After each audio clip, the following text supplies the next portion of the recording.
Mga kabady, ka-TMX, pupunta ako ng GMA. Ipapagawa natin yung TMX ng tropa natin dahil sa hard starting at saka namamatay. Nagka-aberya siya nakarang araw, so napagawa natin ngayon sa GMA sa may Bulian. Bye bye. Ayan, dito ako ngayon sa shop papagawa ng TMX 125 Alpha. Ang problema nito ay nagkakamatay-matay siya, para nawawala siya ng kuryente ilang araw na. Ang problema daw nito ay CDI, palitan ng 4-pin. Converted na siya.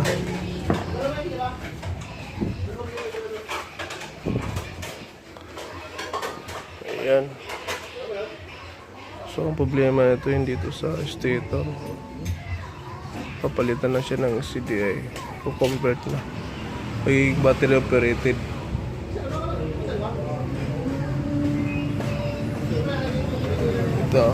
Ito yung papalit sa CDI.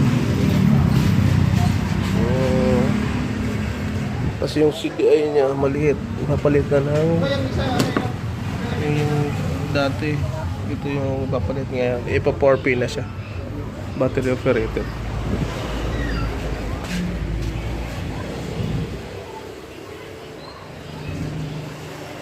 Maliit lang pala yung CDI niya, no?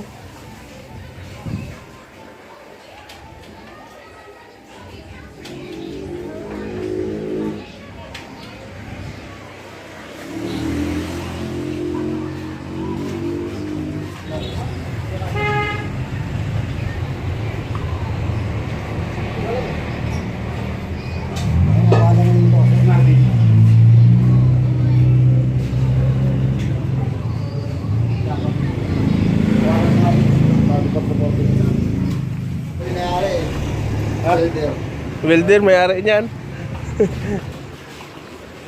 Yung pangalan ng shop niya. Ayan.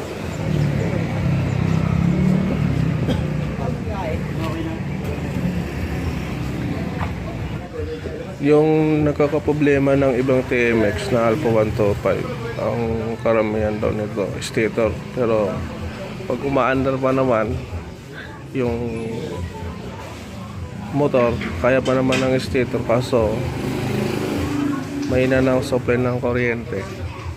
Ang gagawin, hindi na papalitan ng stator, i-convert na lang sa CDI, ipo 4-pin na lang para magiging battery operated na siya. So ayun yung ipapalit,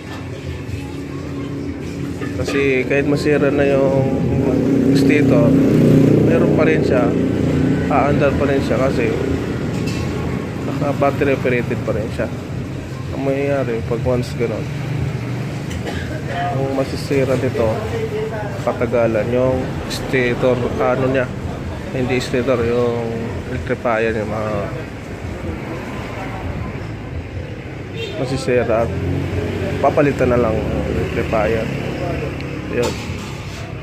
So mangyayari ngayon, magiging hindi na siya stator operated, kundi magiging battery operated na siya, kasi i-convert na siya ngayon.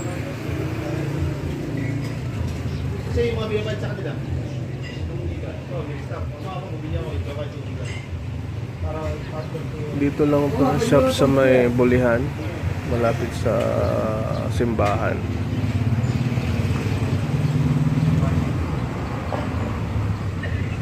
Ayun na, nag-tap na siya ng wire. Nag-tap na siya ng wire para rito sa CDI natin. Yun ang sabing converted. Tap lang siya doon. Kulay pula meaning live. Positive yan, papunta dun sa ano, dito sa battery.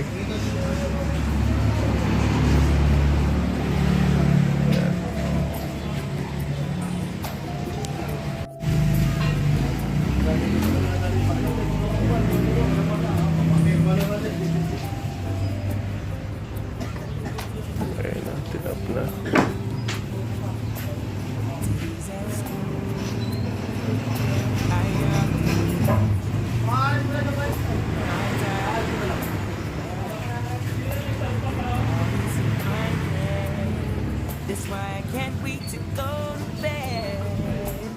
Close my eyes and visualize you right by my side. You're my dream girl, living in my dream world. I'll be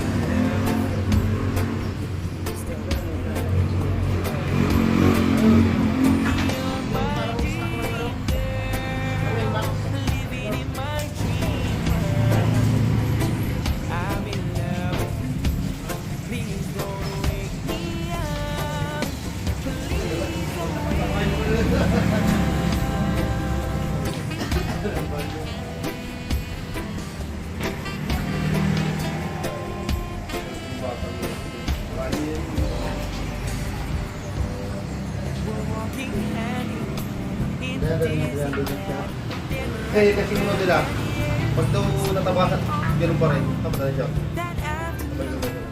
Di ba, takot mo ako ay, Oo.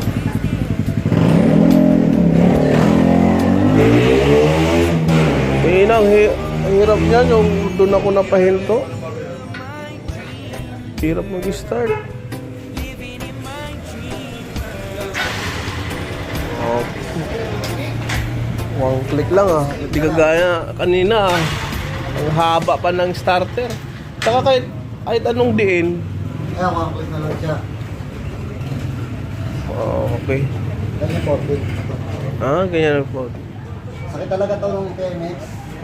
Kahit manood ka sa mga review nito, marami rin talagang ganito talaga. Ah, kagandahan kasi tinap lang, di ba? Oo. Pwede naman siya ano sa. Dali mo lang yung isa kong siguro. Hindi pa rin naman yung sak na sak. Oo. Kumbaga pag itabay lang, napuno lang ako. Napuno. Oo. Parang ko lang na nakadali yung isa. Pero nandiyan naman. Oo, okay lang yun. Pwede lang naman yan. At least na may hindi na siya. Pwede pa rin.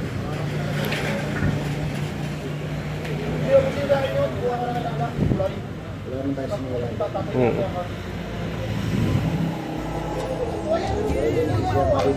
Kasi kahit takbo nito mag-iiba. Kasi kung stator talaga, wala na, hindi na talaga siya andar kitang mga gawin, di ba? Yun, kahit pa paano may supply pa rin siya ng ano, ng kuryente. Pero hindi na ano, hindi na malakas. Malakas ang kuryente nito.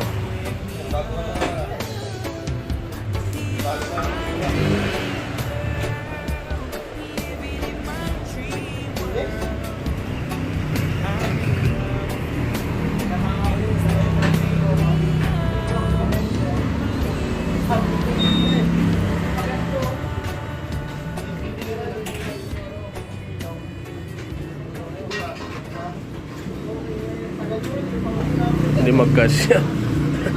Ayun. Tapos doon na lang na ano yun.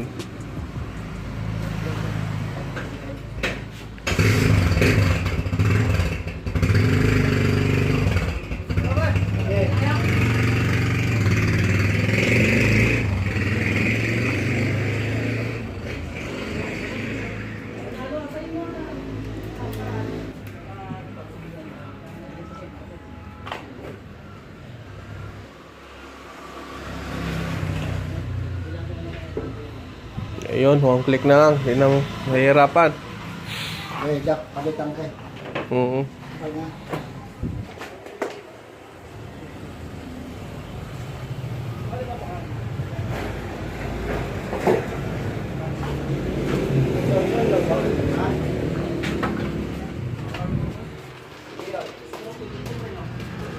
Okay. Finish. Ano siya? Hindi na siya namamatay. Hindi kagaya kanina. Namamatay siya. Ngayon, okay na. Lakas na yung andar. Okay. Maganda na yung starter pa lang. Hard starter na siya kanina. Ngayon, okay na. Medyo kalmado siya. Patayin natin ulit. Tapos start na natin. Yan. Okay. So, ito. Diba? Hindi na siya hard starter. Tips ko lang sa mga ganitong may problema sa TMX na namamatayan, minsan hindi umaandar, matagal umandar, tapos mga ilang takbo pa lang, pag mainit na yung makina, papahinto ka lang, mamamatay. Tapos i-start mo na naman ulit, hard starter na naman. Parang hirap-hirap siyang umi-start at parang mahina yung supply ng kuryente. Kaya habang umaandar pa, yung stator medyo okay pa yan. Ngayon, papalitan mo yung CDI, ipa-4-pin mo siya. So, pag pina-4-pin mo siya, full width na yon, magiging mangyayari, magiging battery operated na siya.